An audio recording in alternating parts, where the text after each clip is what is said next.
Good morning, good evening, good afternoon, guys. Welcome to another Raid Chat Legends video with numbers.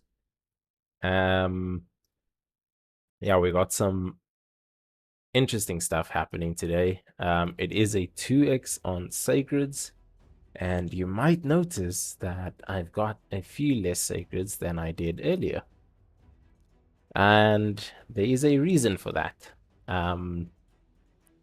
I was out earlier today, and I decided to try my luck and do a few pulls on my phone. And, we managed to get quite lucky with that.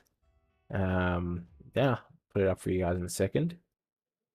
So, yeah, let me go ahead and show you what we got. So, our first pull, we managed to. No, this is our second pull. Sorry, we got back-to-back champs in this 2x event. Theodore, I think most of you know him, most of you know what he does, but we'll go over his kit. A1, AoE, decrease speed for 2 turns. Lovely, lovely stuff for waves. Um, yeah, he is just some background. He's a solo dragon champ. He can do solo dragon. It can help out in Spider if you're struggling. Faction Wars, Ice Golem. I suppose Hydra could be helpful with his decreased speed, but not really. So yeah, Dragon is his thing though. He's going to be my solo Dragon farmer once I manage to get himself kitted out. Similar to Tomb Lord with poisons being the nature of his kit. Both are good, really good for Dragon. Only difference is Tomb Lord does bring decreased attack, decreased defense. Theodore, A2, Savant's Savvy, has a 75% bookable up to 100% chance of placing 2 poisons and a poison sensitivity debuff for 2 turns. Also places increased speed for 2 turns, right? So he's going to be really fast. He's going to drop the enemy speed and he's going to give them some good poisons. A3, Chemistry or Chemistry. I don't know how you want to say that. It's a 3-turn cooldown. Increase duration of all poisons and HP burns by 1 turn, then instantly activates 1 tick of them on all enemies. Right? Really strong. Places weaken for 2 turns on enemies not under poison or HP burn. That's not really important. It's all about the increased duration and activation. A3, his resistance is increased by 5 for each poison debuff on the enemy team. Fumigator. So as you can see, he is going to be incredibly strong dealing with Dragon. I've got a build ready and set up, bring him to the collection, that I use on my Tomb Lord, my regen solo build. It's a bit too slow, but it's got decent resistance and accuracy. I will obviously have to redo this build, try and get it a lot better. Still have to rank him up, still have to upgrade him, etc. But yeah, Theodore the Savant. Yeah, he was an amazing pickup. The next champ that we're gonna look over is Lanicus. So also managing my hands on her. Um yeah, she's not too bad. Sorry about that. She's not too bad. She does bring some utility to. I think if you have a more early game account, she's more useful. But in the end game, she kind of falls off, but she'll be useful in certain areas. So A1, Chosen's Touch, single target hit, places continuous heal on herself if the attack is critical, which is okay. Nothing special, just okay. A2, ally attack, Companions of Fate, 4-turn cooldown. I think it's a bit power creep. If it was a 3-turn, it'd be a lot better. It's a ally attack with 3 random allies. Allies joining will use their default skills and will fill the turn meter of all allies by 30%. Right? Ascended. You get the full turn meter and increase buff durations by 1 turn. Like I said, she feels a bit power crept with the duration of the skill. I mean, 4 turns fully booked.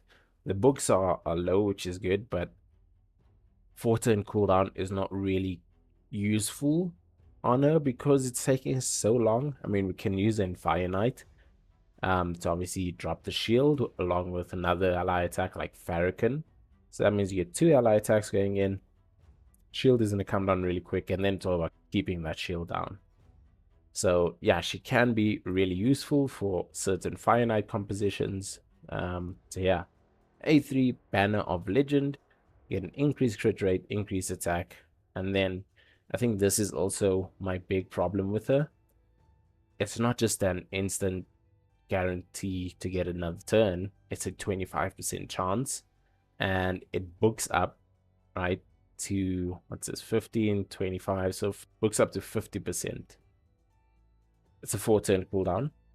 If it was to make a legendary, right, place these buffs and grant an extra turn, drop this down to a 3-turn cooldown, drop this down to a 3-turn cooldown, and don't just team up with 3 random allies, team up with all allies to attack a single enemy, right? That makes her a legendary. Then she's an ally attack legendary, perfect for Fire Knight. This skill, instead of placing it on herself, place a continuous heal on a random ally, or place a continuous heal on the ally with the lowest HP, so similar to Alva, or just place a continuous heal on everyone, because her kit doesn't bring anything else other than those 3 things. So as far as legendaries go, she's not terrible. Would I like to see a buff? Yes. Will she get one? Probably not. She's probably not close to the top of the list at all. But yeah, she's a decent legendary. Could definitely be a lot better. So yeah, that's where I am currently with her.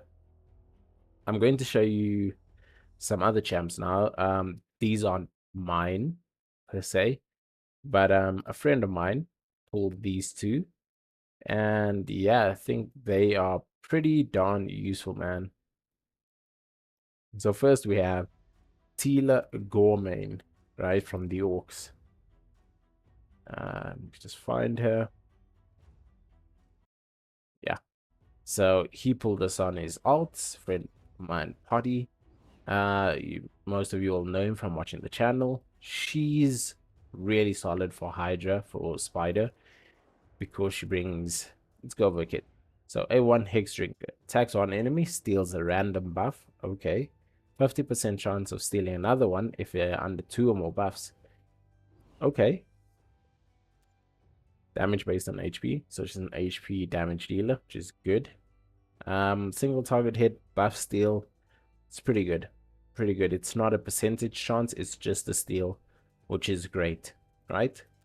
A2, Higher Strike. It's an AoE hit, chance of placing HP burn, bookable up to 100% chance for 2 turns, and a continuous heal buff on all allies for 2 turns.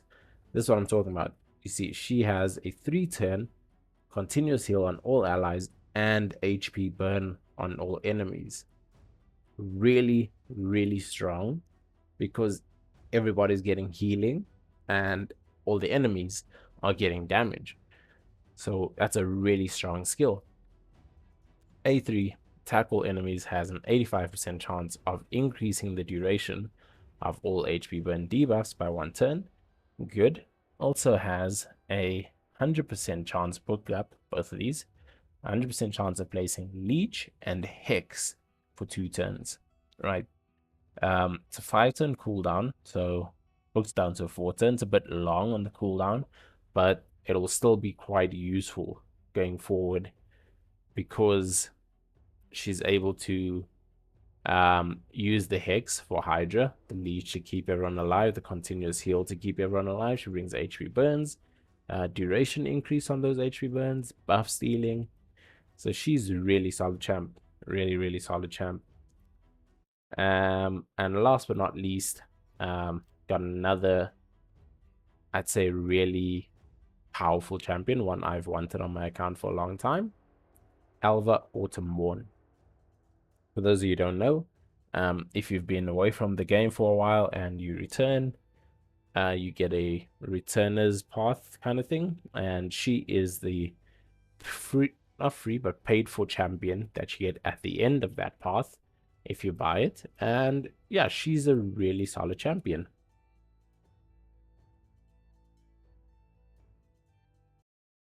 I think these ratings, oh, come on. I think these ratings speak for themselves. 5, 5, 5, 4.9s.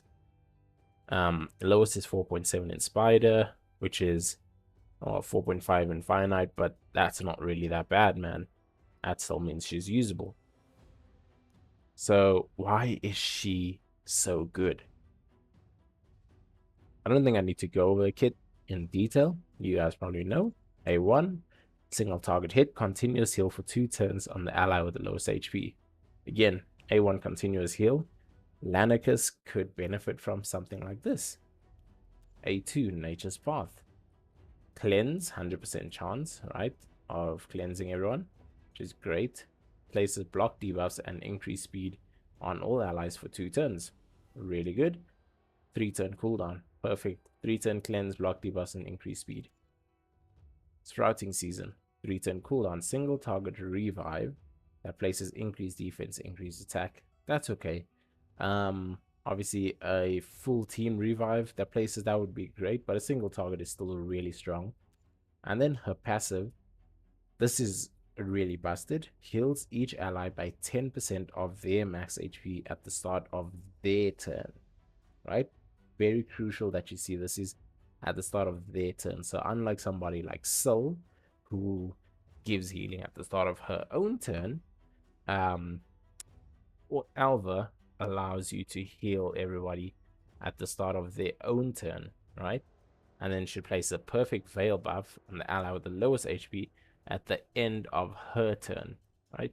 Very important. Make sure you read this kit very clearly so you know exactly how to build a team around her. She's got good base stats. She's got speed and all battle aura. So yeah, wonderful champ. He's pulled these on his alt account. So definitely going forward, both of these champs are going to help a lot with progression. Now going back to the champions and the current 2x event. So it's a 2x chance of getting a legendary champion, which means it's 12%. I fortunately was already within Mercy with my first pull, so I got my Mercy champion. And then my second pull was just a little bit of luck, and I got Theodore. And yeah, that's perfectly fine for me. It's a 12% chance. There's a chance of getting a Raf. Look, would I have wanted him? Yeah, he would have been great to finish off my turtle set. Would have had all 4. But, you know, it's okay. We can manage it back in this time. We're not going to be sad about it. We're not going to cry about it. We're going to pull one more shard. And if it's a Lego, great. If not, oh well. Nope, it's not. Oh well. It is visionary. We will take her. That's cool, right? The rest of these shards, 13 shards or so, we are saving for Leo's hero's path that I'm assuming, right, if my math and everything is correct, would be coming sometime next week. So you have, if everything works out the way I think it will, I'd say till next week Friday to hopefully get some shards and get your shard storage up from the clan boss. You'd want to have around 20 sacreds if you're going full on sacred to complete it. Otherwise, make sure you have a lot of other shards, mysteries, ancients, voids, primals, whatever you can. Just get as many of them as you can. And yeah, that's going to be a very important event for us if we can get that done. Leo is a really good champ, really solid champ.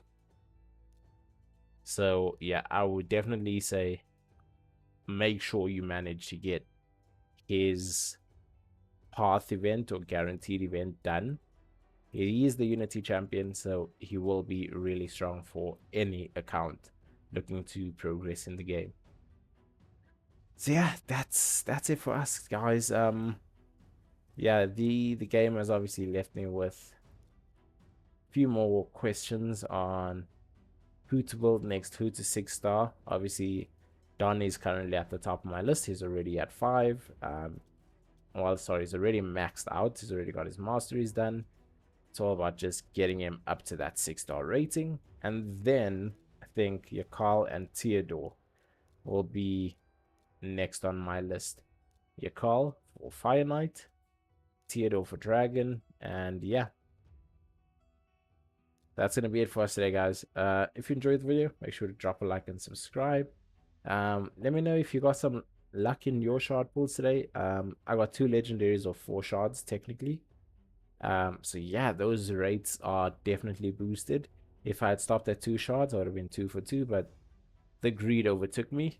I'm going to admit that. So yeah, guys, I will see you guys in the next one. Good luck on your shard pulls and all the best. Cheers.